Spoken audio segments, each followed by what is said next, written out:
The deadliest weapon in human history isn't a nuclear bomb. It's a glitching line of code. On September 26, 1983, a billion-dollar AI network ordered a Soviet commander to end the world.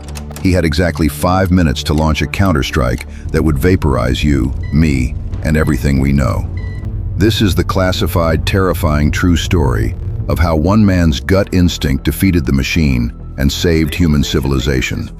To understand how humanity arrived at the sheer brink of total annihilation, we have to look at the frozen landscape of early autumn in 1983. This was not just a cold period in history, it was a time of total, hair-trigger paranoia between the world's two nuclear superpowers. Just 3 weeks prior to that fateful September night, the skies had become a battleground. Soviet fighter jets had intercepted and shot down a civilian airliner, Korean Airlines Flight 007, which had accidentally veered into restricted Soviet airspace. All 269 innocent people on board were killed. The United States was in a state of fury.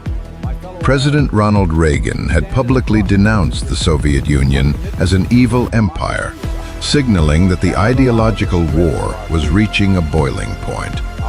In Moscow, the Kremlin leadership was utterly convinced that a preemptive Western nuclear strike was not a matter of if, but when. The Soviet military machine was placed on its highest state of alert. Missile crews in damp underground silos were ordered to sleep with their combat boots on. The physical launch keys were already inserted into the firing consoles, awaiting only the final authorization code to turn them. Every radar operator, every analyst, and every officer was waiting for the single spark that would ignite the end of the world. The air was thick with fear, and the margin for error was reduced to zero. Into this psychological pressure cooker walked Lieutenant Colonel Stanislav Petrov. He was not even supposed to be in the commander's chair at the Serpukhov 15 bunker that night. Petrov was not a traditional iron-fisted military officer who lived to execute orders without question. He was a senior analytical engineer, a quiet, methodical man who preferred writing code, analyzing technical data, and examining systemic logic over directing military maneuvers. But a colleague had suddenly fallen ill, and Petrov had been called in to pull a grueling, unexpected double shift. He expected a routine night of monitoring green computer screens, drinking hot tea, and waiting for the morning handoff. Instead, he was about to step directly into a psychological crucible that would test the extreme limits of human sanity. Just past midnight, the heavy silence of the bunker was shattered. A high-pitched metallic siren began to wail through the operations room, vibrating through the thick concrete floor and rattling the teeth of the young conscripts. The main wall map, displaying the orbital paths of Soviet early warning satellites, lit up in a blinding crimson hue. In the center of the command console, a single word flashed in bright, terrifying red: launch. The Soviet satellite system, codenamed Oko, was reporting that the United States had fired an intercontinental ballistic missile from a military base on the East Coast. Petrov sat completely frozen in his chair. His heart hammered violently against his ribs as his eyes swept across the control panel. Over 100 highly trained officers and technicians under his command turned their faces to look at him, their skin pale, waiting for his word. The automated system had been built with the highest scientific precision of the Soviet state. It was designed to completely bypass human error, utilizing state-of-the-art infrared sensors from space to detect the unmistakable heat signature of a rocket booster igniting thousands of miles away.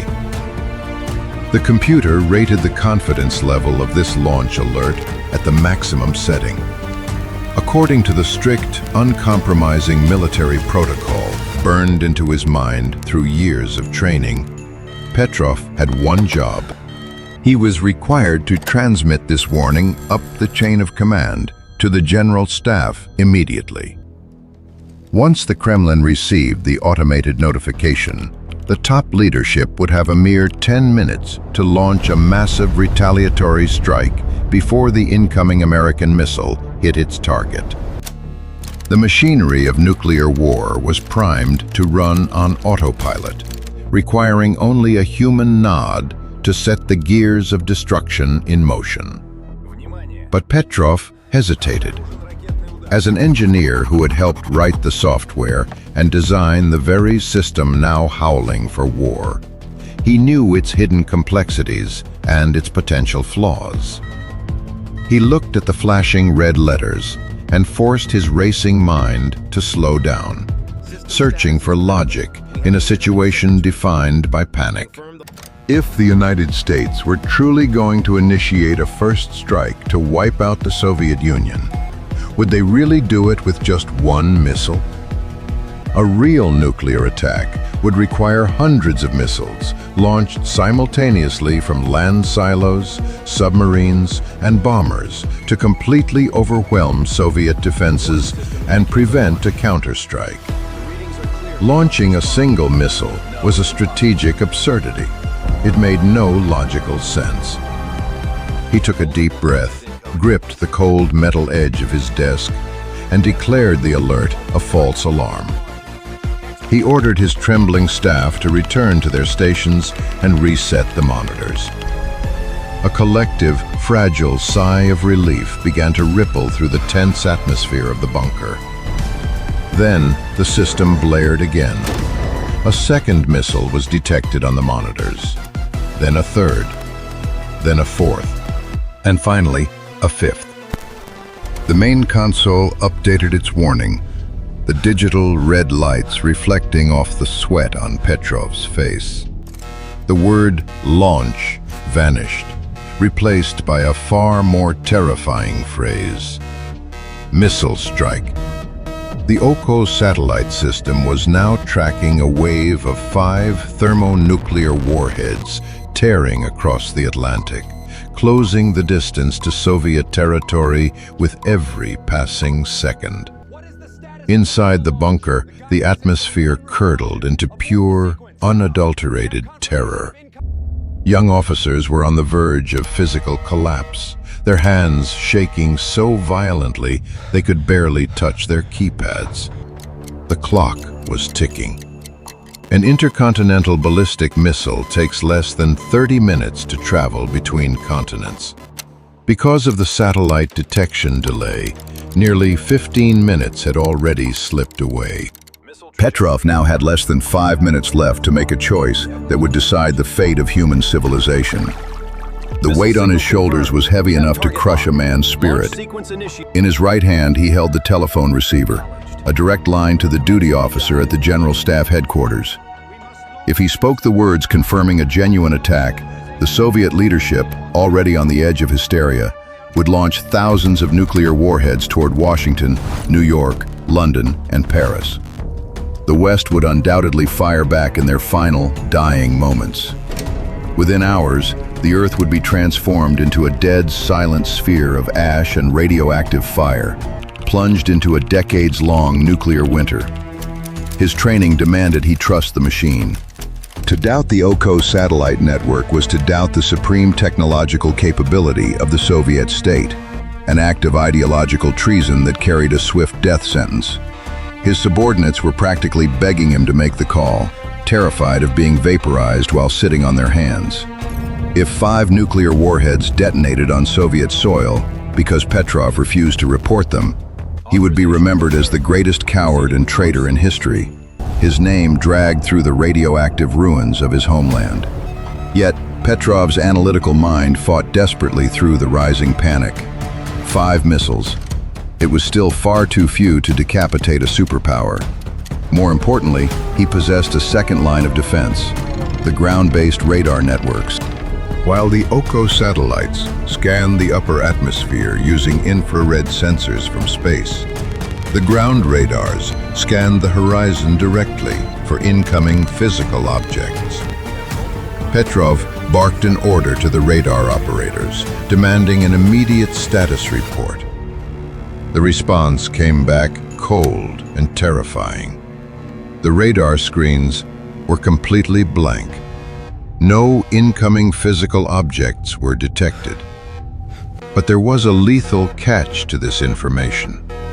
Ground radar could only detect missiles once they cleared the physical curve of the Earth, giving the Soviet command only a few minutes of warning before impact. If Petrov waited for the ground radar to show the missiles, it would be too late to launch a counterattack. The Soviet Union would be defenseless. He had to gamble the survival of the world on a direct contradiction. The space-based satellite system said yes, while the ground-based radar said no. Petrov's mouth was bone dry, his skin slick with ice-cold sweat. In that moment of suffocating silence, his mind drifted briefly away from the blinking consoles, home to his wife Raisa, who was battling a terminal illness. He thought of the world outside this concrete tomb. Millions of people sleeping, children dreaming, entirely unaware that their lives were balanced on the razor edge of a knife. He looked at the flashing red lights, looked into the frightened eyes of the young men waiting for his command, and made his final decision. He spoke clearly into the telephone receiver. He reported to the general staff that the alert was a system malfunction, a false alarm. The next 10 minutes were an agonizing descent into a psychological hell. Petrov sat in his commander's chair, staring at the digital countdown timer on the concrete wall. If he was wrong, the sky above Moscow would soon ignite in a blinding flash of white light, and everyone he had ever loved would cease to exist in an instant. The seconds dripped by like hot lead. 5 minutes, 4 minutes, 3 minutes.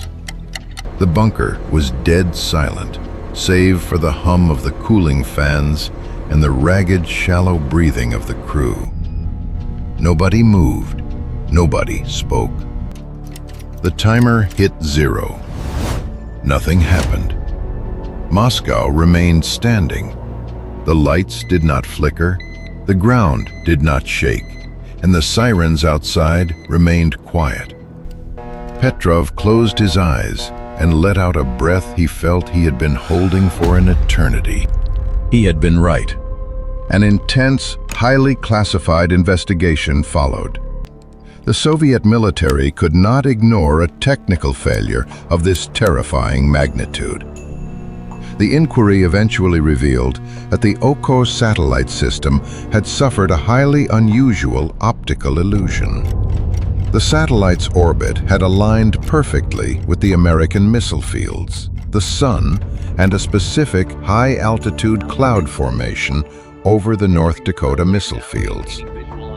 The autumn sunlight had reflected off the tops of the clouds at a precise angle, mimicking the intense infrared heat signature of a rocket engine.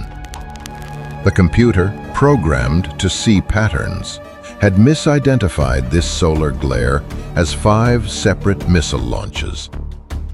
In a logical world, Stanislav Petrov would have been hailed as a savior of humanity, paraded through the streets, and showered with his nation's highest honors. But the Soviet military machine did not reward those who exposed its critical flaws. To praise Petrov would be to admit to the world and to the United States that their multi-billion ruble early warning system was a broken, unreliable mess. Instead of a medal, Petrov was met with cold, bureaucratic hostility. Officials looking to protect their own careers focused on petty administrative details.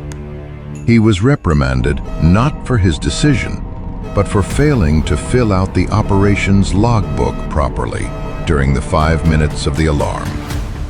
His career was frozen, his future promotions blocked, and he was quietly pushed into early retirement.